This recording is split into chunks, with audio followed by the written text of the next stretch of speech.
Welcome to part two of a three-part series on how to become a dynamic salesperson, or the 15 ingredients that dynamic salespeople have. I hope you watched the first one. I hope it was helpful to you, and I hope you'll enjoy the second part. Now, part two is really about developing and building up certain ingredients. The first five is something you must have. Because if you don't have the first five, you can't develop the other five, the next five, or 6 through 10. So, what you're going to learn in the second part is you're going to learn, and I'm going to talk about ingredients 6 through 10, like discipline, focus, confidence, persuasion, working hard, working smart. These are things that you have to develop. And if you don't develop these, 1 through 5 is just never going to happen. So all of these ingredients is like a well-oiled machine.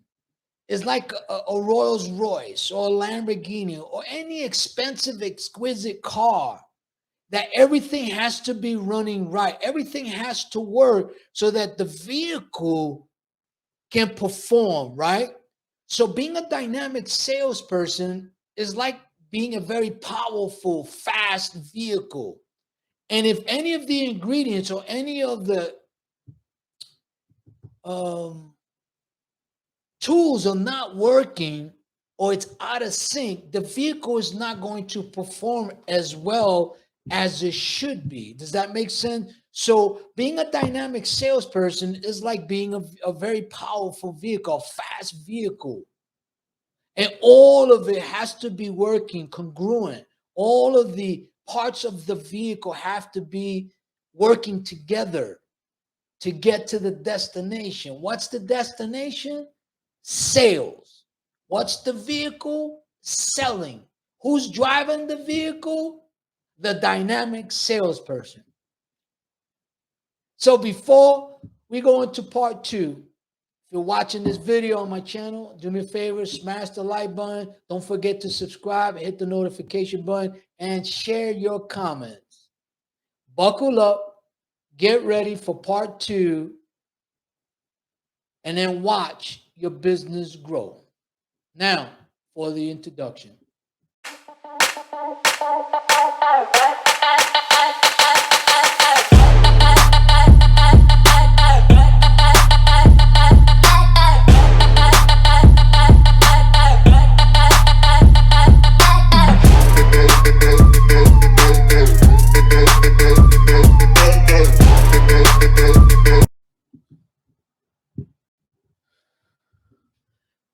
All right, guys, welcome to part two of a three-part series on how to become a dynamic salesperson, all the 15 ingredients of dynamic salespeople. This is ingredients 6 through 10. Now, part two is really about developing these next 5 ingredients. But you can't develop the 5 ingredients unless you have the first 5 inside of you, being part of you, being who you are, being in your DNA. So you got to build up and you got to develop these next 5 ingredients. All right, before we dig into the topic, you know what to do. If you like the video, smash the like button, share your comments. Let me know if you agree or disagree. Also, hit the subscription button below and tap the notification button so that you could be aware of part 3. So I hope you enjoyed part 1. Welcome to part 2. Now, this number 6 is this. You have to be 100% disciplined in everything that you do. And you have to be disciplined in the basic. What do I mean by discipline? Is you have to have mental discipline. That's where it all starts. And discipline means is when you're not feeling good, you're feeling lazy, you're mentally tired, want to do something because you don't like doing it, that's when you have to be mentally disciplined to change your mindset and doing what you don't like to do or what you don't feel like doing. You have to embrace those situations. You have to act like you love doing it because it's only going to make you better. Because guess what? It's not always going to go smooth. It's not always going to go on a straight, narrow way. It's always going to go to the left. There's going to be some curveballs on the right. There's going to be disappointments. There's going to be frustrations. But you have to be disciplined in everything that you do, from being excited, being enthusiastic, having energy, having conviction, knowing what you do. You have to be disciplined in becoming a top-notch salesperson. You have to be disciplined to becoming a phenomenal entrepreneur and a very successful business owner. It takes mental discipline. You have to do that.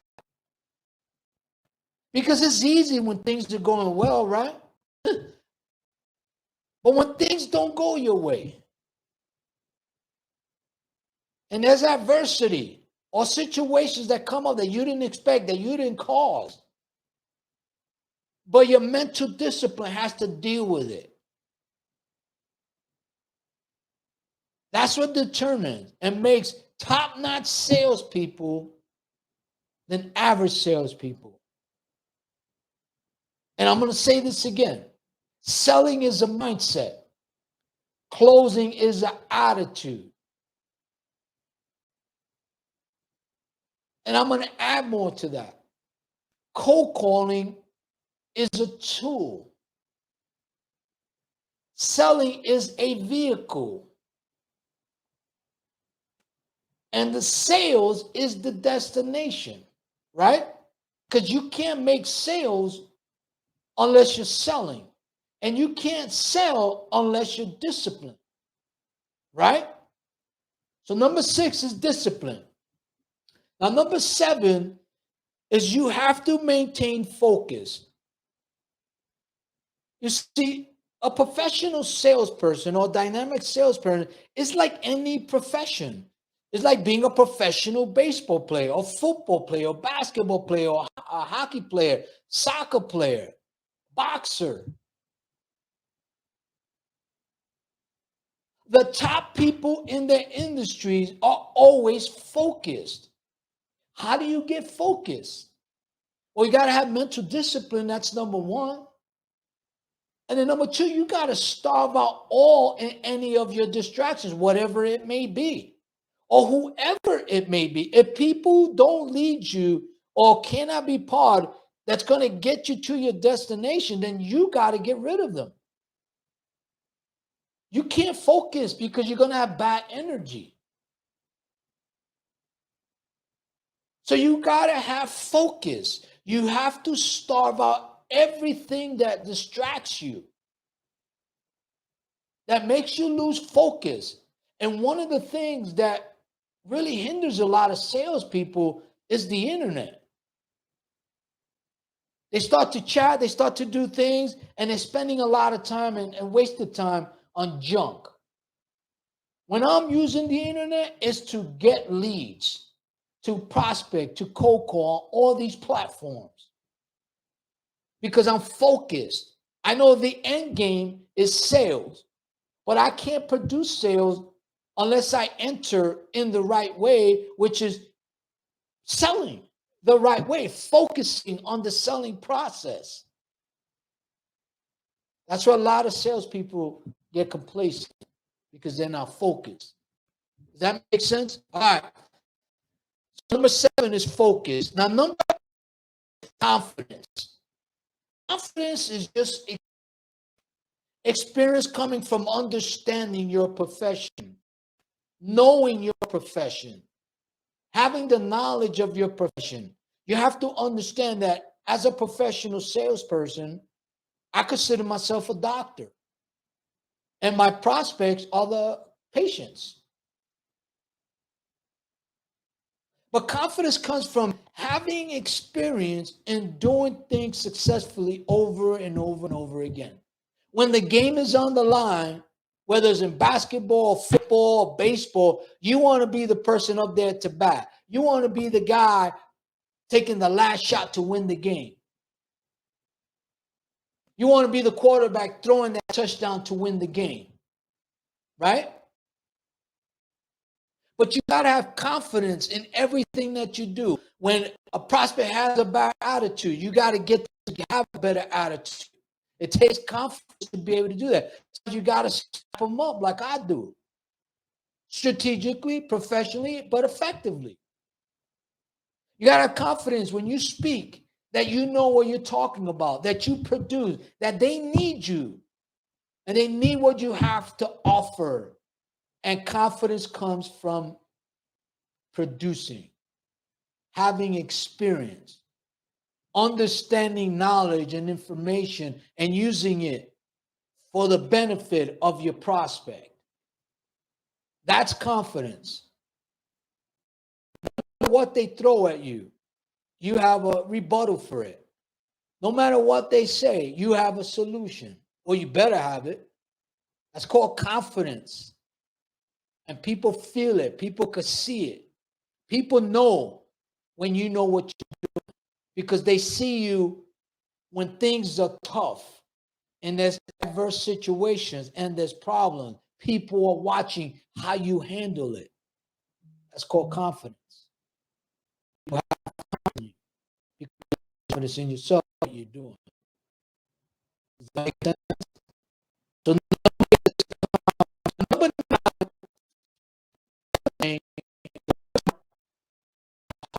I debunk that because I want you to think about it. This is the analogy. I'm going to use Tom Brady as an example and LeBron James. They've been in the top of their game for 20 plus years. Do you think they train smart? Do you think they work hard? See, here's what you need to understand. When you understand the profession of being a salesperson, which, again, I believe is the most phenomenal profession in the world. Why? Because it's always needed. It's always in demand, just like a CPA and attorney. Every business needs a CPA and attorney. There's no ways around that. Every business needs salespeople. Good ones, great ones, great ones. So understand the basic fundamentals of selling, being a salesperson. Once you really understand sales techniques, psychology of selling, you really understand why you ask certain questions and understanding the difference between a rebuttal and a buying question or rejection.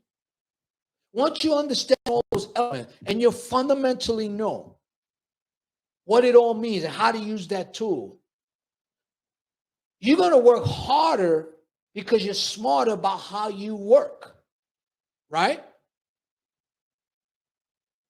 It's like 3 free throws as a basketball player. There's a technique. Once you keep doing it all the time, the right way, the same way, it's muscle memory. Then you're going to work harder to be even better at it.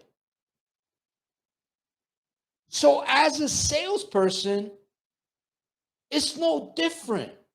You have to work smart and then work hard at being better every single day than anyone else. Because it is an individual sport in essence. And I don't like to call my prospects my opponent because I don't consider them my opponent. I consider them future partners. But that person that you're trying to earn business from, you have to know, you have to have confidence, you have to have conviction, you have to be excited, you got to be enthusiastic. And you have to work smart. And here's one last analogy about work smart and work harder. More is not better. You could be buying 1,000 leads from different lead brokers, but you don't know who these leads are. You don't even know if they have the right number. You're speculating, right? Now you have to go through 1,000 names and numbers, and you're going to get a small percent of contacts, and then even a smaller percent of presentation, and even a smaller percent of getting sales. If you're smart, get the prospect need your product and services. And instead of going and buying 1,000, why don't you go out there, and they're out there, and target 50 of them that qualify for your product and services. You know who they are, you know where they're at, you know how to get them, and you can target them. Less names and numbers. You're going to have a higher contact ratio, a higher engagement ratio, and a higher conversion ratio. Why? Because you were smart. And then you worked them hard. Does that make sense? So number 9 is work smart and work hard. Never fall into the trap that you got to work smart and not hard, because that makes no sense. To be the best, you have to work harder than anybody else. You just do. You're just smarter than everybody else too. You have to combine them both. Does that make sense? All right, number 10. People don't like this, but it's a fact of life.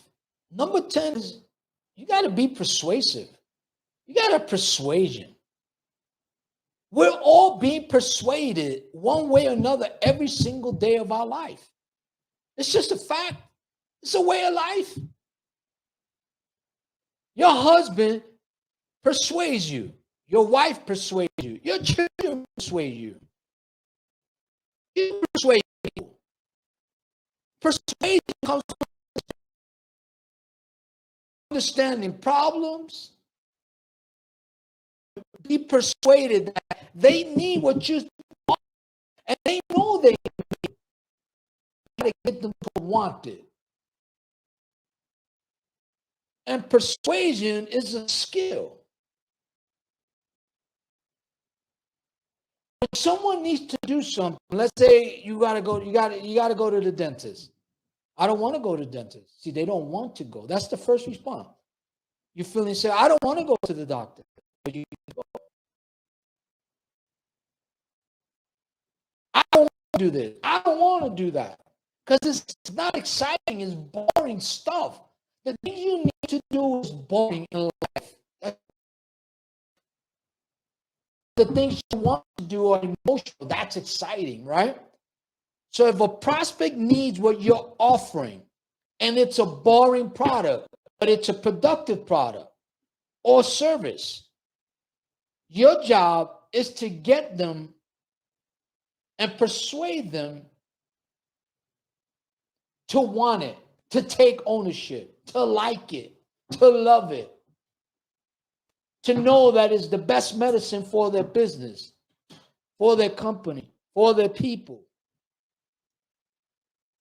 So you got to develop the art of persuasion. You can't be afraid of it. Does that make sense? So anyway, this is ingredient 6 through 10. You have to develop these. These are things you can develop. You can build these things. If you're weak at them, you can grow in them. You just got to be willing to do the work. Does that make sense? And I promise you, if you work on these and you develop these 6 through 10, your game changes, your value increases, your business grows, sales increase, cash flow increases, your revenue, huge profit margins. Because I'm persuasive, have confidence, have conviction. I love what I do. Does that make sense? So anyway, guys, I hope this has been helpful. I hope you like part 2. Again, if you like, do me a favor, smash the like button. Also, share your comments. Let me know if you agree or disagree with what I just said. And, hit the subscription below and also the notification so that you be aware of part number 3. Well, I want to thank you again for being part of the Paul Cruz Sales Agency, where sales do happen. Till we speak again, I say goodbye. But remember this: be disciplined, stay focused, have confidence, work smart, work hard, learn the art of persuasion, and then watch your business and sales grow. Talk to you later. See you in part 3. Bye.